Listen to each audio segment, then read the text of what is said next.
Hey, welcome back, everybody. It's John with Rain King LLC. It's time for a general market update. It's July 14th, 2023. I'm recording this approximately noontime on Friday the 14th. So just a reminder, this is by Rain King LLC, and I'm not affiliated with MarketSmith or IBD. So here's our agenda for today. We're going to talk a little bit more about the secular bull market, then some market breadth. We'll talk about some different views on sentiment. Then we're going to get into the action of the leaders, and then we'll summarize. So the secular bull market. I shared this chart in my June 23rd market update. So if you want a full explanation, go there. But I wanted to add another level of detail to this with some different information. Now, this is some information by Wayne Whaley.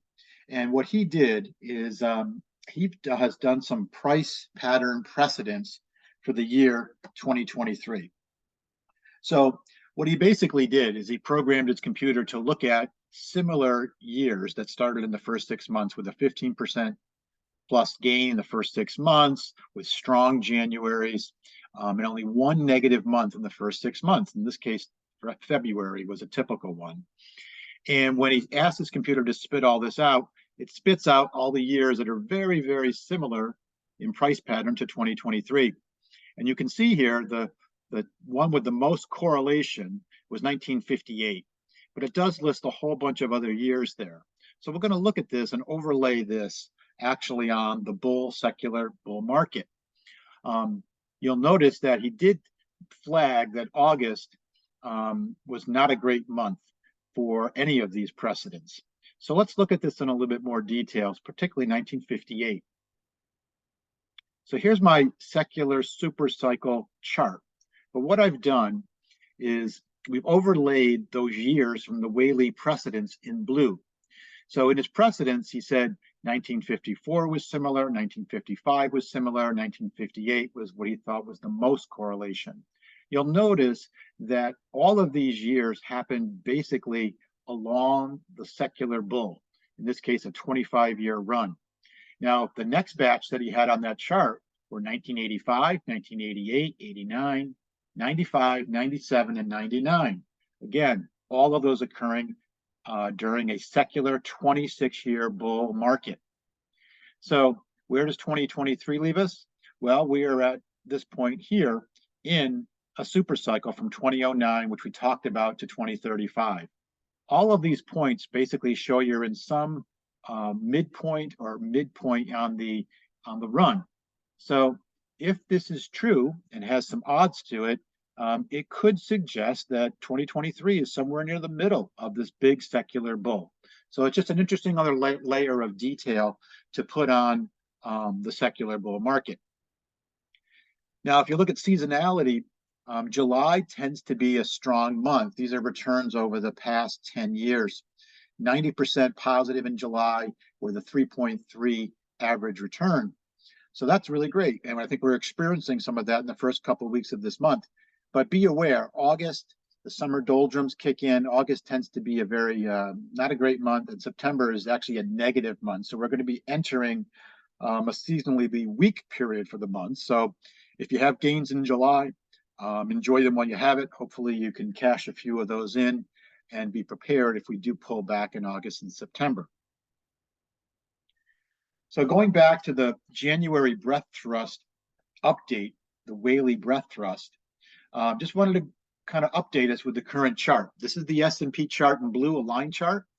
And last we spoke about this a few weeks ago, we said, you know, our 3-month target was going to be 44.61 by April. And we said we were behind that. We were way down here. So there's a big gap. We were behind. Now in July, the 6-month marker was supposed to be up at 46.60. And we are, you know, behind that. But you'll notice that the pace has accelerated the past month. And this gap is actually getting smaller. Now, we also have in the back of our mind the January trifecta, which is averaging of a 20%, 28% gain by the end of the year, which would put the S&P at new highs. That's way down the road in 6 months, but things are progressing. So let's get into the market breadth. Now, I know some people say this is just a tech-led rally and it's really only 7 stocks that are carrying the load. So I wanted to share another perspective. This is the Dow Jones Industrials daily chart, line chart, and trying to show you that there is broadening of the rally. The Dow is not a heavy tech index. You can see it's 37% industrial, utilities, financials. Tech's a component, but it's not dominant.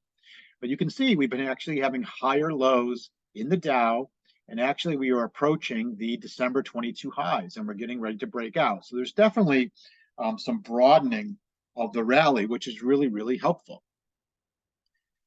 Last week, I spoke about the XLI, the spider for the industrials, and I talked about it's flirting with new highs, and we flagged that. I found another piece of interesting information which I wanted to share relative to the industrials. Now, this is from Sentiment Trader that does a lot of great research. Now, they actually were looking at the industrial sector, the XLI, and what they plotted was the percentage of industrial stocks outperforming the S&P over a 21-day period. And when it gets above 80, it's a really, really good returns. You can see when the indicator hits 80 or above, the annualized return is almost 23%. Now, it happens rarely, only happens 2% of the time. Typically, it's in the range of 20 to 80%. Again, positive correlation, which happens frequently. So we're in this outlier. So it's interesting to build on what I spoke of last week about the XLI as possibly a place for some rotation to occur and some broadening of the rally beyond tech. Last week, we showed these two charts, which were looking at the new highs and new lows. And we were a little bit seeing some softness in the new highs. And we were concerned that the new highs were drying up, which was really a dragging on the net new high net levels. Now, this has changed dramatically this week. So let's go into this a little further and break it down. So here's the NYSE new highs and new lows broken apart. And sometimes it's helpful to see that broken apart with the green representing new highs on a daily basis and the new lows are in red. So what's interesting is you can see here in the last couple of weeks, we've had a real surge and expansion of new highs. Expansion so much so that we now have exceeded, in this blue line, we've exceeded the January 2023 peak. Very, very positive. And we've actually reached the level of almost 200 new highs a couple of the days, which actually we had not seen since November of 2021. So that's really positive. Now, in addition to that, new highs expanding, we're seeing the new lows dry up. Look at this contraction of new lows. That's very constructive, and it's resulting in our net new high levels to be very strong numbers, showing that the rally is broadening and we're getting more support on this rally. So that's really, really important when you break this apart and look at what's happening. I did want to highlight that when we had bear rallies in 2022, you can see that we had a whole bunch of new highs, which was great. But the problem was we had a lot of new lows. You can see new lows are actually expanding while the new highs were still pretty much in a green zone. So that's not healthy because these new highs are being counteracted by a drag by the new lows. And it happened in the March-April rally in 2022. And it happened again in the August rally where you said new highs looked good, but under the surface, there was still a lot of new lows. This picture over here is much more constructive and healthy. So I think it's a really, really good sign on the broadening of the rally. So let's look at sentiment. This is a chart I haven't used in a while, but this is actually the Justin Mamis sentiment cycle. And it's just a diagram describing some of the emotions that people go through at market tops and market bottoms. And so I've highlighted this kind of yellow box. If we've come off the bottom, you go through this period where there's a wall of worry. There's usually some prior resistance. And then once you break above this kind of some level of resistance, you have a lot of people kind of not believing what they're seeing. Why is the market moving up? And then they get this state of denial. So it's interesting to see this because I pointed the arrow here because I would say that we're somewhere in this zone right now where some people can't believe the market is going up given all the other news we're hearing out there and the economy and threats of recession. Now, another way to look at this is really what I call crowd psychology in a bull market. And I tweeted this out yesterday. When at market bottoms, the psychology of the retail investor is such.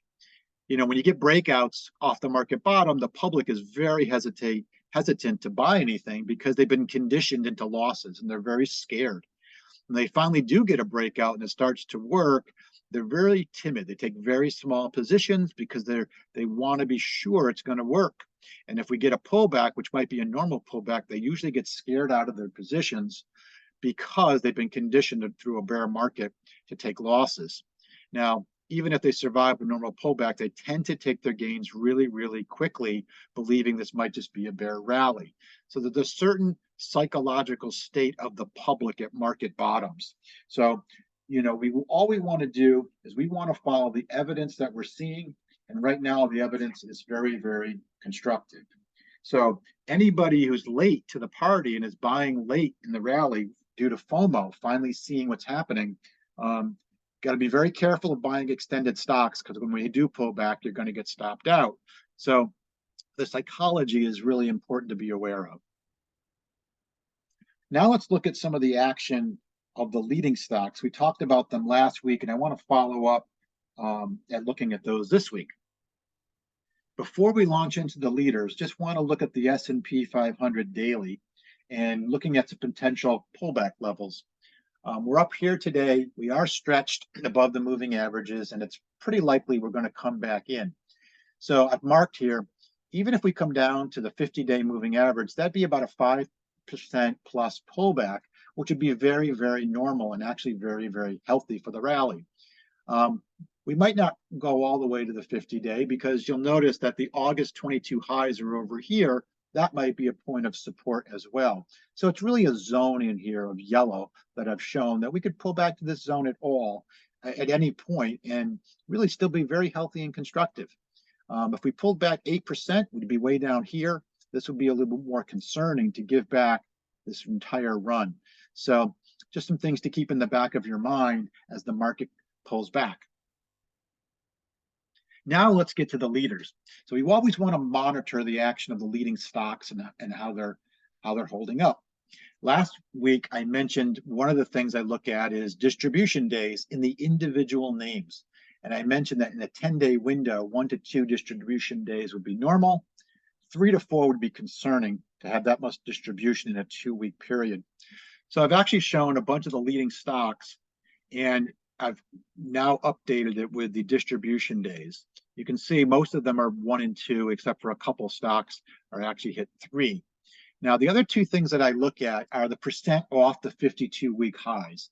And when a stock starts to pull back and correct, I really prefer that we don't go any further below the highs than 15%, because that keeps you within striking distance of the new highs. So I've also noted that on the table. So accumulation distribution rating. We always want to keep looking at this. A's and B's are very, very good. Don't want to see C's. You'll notice that pretty much everything on the list, except for one stock, is either a grade A or a grade B. I also look at the relative strength line. I look at the angle of the line and the position of the line. So if I were to use a clock, a relative strength line that's pointing to 1 o'clock or 2 o'clock is very good. Once the line starts going sideways at 3 o'clock, that still could be okay if the stock is still consolidating or pulling back within 15% of its 52-week high. As soon as the RS line starts pointing down at 4 o'clock or 5 o'clock angle, that's a caution sign. So you'll notice in the table, we have a lot of green pointing at 1 and 2 o'clock. Many times the RS line is at new highs. That's very, very strong. I've got these ones in the kind of the beige color, lines that are going sideways, but most of them are still in consolidation within 52-week highs of 15%. There are a few that are a little more concerning in the pink, which Pan W got hit this week. as well as Microsoft has been kind of weak, and even AMD's RS line has not been strong relative to the other leading stocks. So monitoring the leaders over on balance, we're still seeing a very, very strong picture here with not a huge amount of distribution going on in the leaders. So that's very, very positive. Now, we are going to pull back at some point in the indexes. And so you need to ask yourself, and the gains you have on the particular stock, can you hold through a base? Now, growth stocks will correct 2 to 3 times the averages. So if we had a 5 to 8, maybe an 8% pullback in the indexes, that could be a weight of 16 to a 24% pullback in your stock. And many people are not familiar with the math. They might think, well, I have a really nice gain. I bought this stock perfectly and it runs up 40%. Of course I can hold.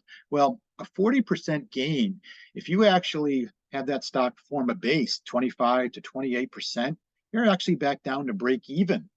And most people are kind of shocked to see that, but that's the way the math works. And you have to ask yourself, are you mentally prepared for that kind of give back?